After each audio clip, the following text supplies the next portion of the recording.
It's that time of year again, and here is my first F124 car setup.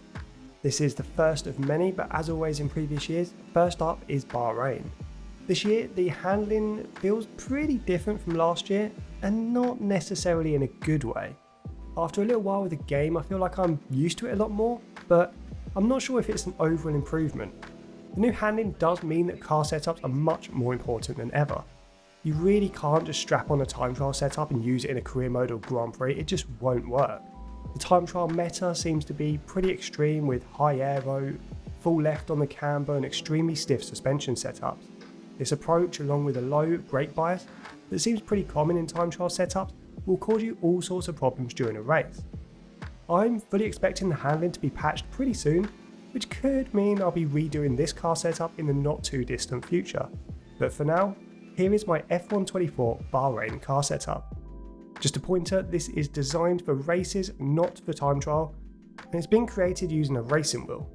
So starting with the aero setup, much like last year's game, you have to be considerate of the AI's top speed. I've gone with wings of 31 and 28 with that in mind. During a race, the AI did still have a 1 or 2 mile an hour advantage in the speed traps, but I found myself much faster going this route during the bendy bits of the track. For the differential, I've set the on throttle to 45. After I played around with it, it's set much lower for a long time. It's harder to break traction this year, so you can run slightly higher on throttle diff this time around. Set the off throttle diff pretty neutral at 45 with the engine braking low at 30. Choosing a higher engine braking setting seemed to play havoc with stability during the switch between braking and accelerating, so keep this pretty low for now. For the geometry, things have changed a lot from last year. I've set the camber to -3.3 and -1.6, and there is a performance advantage to setting it further towards the left, but this does harm the tyre wear considerably. Same with the toe. I've gone with 0.1 and 0.08 front and rear. The suspension setup isn't too dissimilar to what we're used to. A stiffer front end and softer rear gives us the stability and the pointy front end that we need to be fast.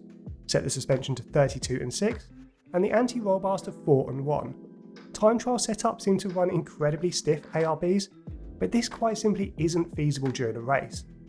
We have got expanded ride height setup options this year, but I found 23, 24 at the front and 55 on the rear work really well for Bahrain. The brake setup is more important than ever this time round. Going with 100% brake pressure when you're not using ABS can cause a lot of lockups. I've opted for 98% pressure, but you can lower this a little bit more if you do still find yourself locking up into turn 10. Set the brake bias to a reasonable 54%. This feels just right during a race, and you can absolutely not use 50% brake bias like you can get away with in time trial. Then go really low with your tyre pressure setup. Go 23.6 and 23.0 psi on the front tyres. These are offset to manage tyre temperature and wear. Then lower the rear pressures all the way down to 20.5 psi.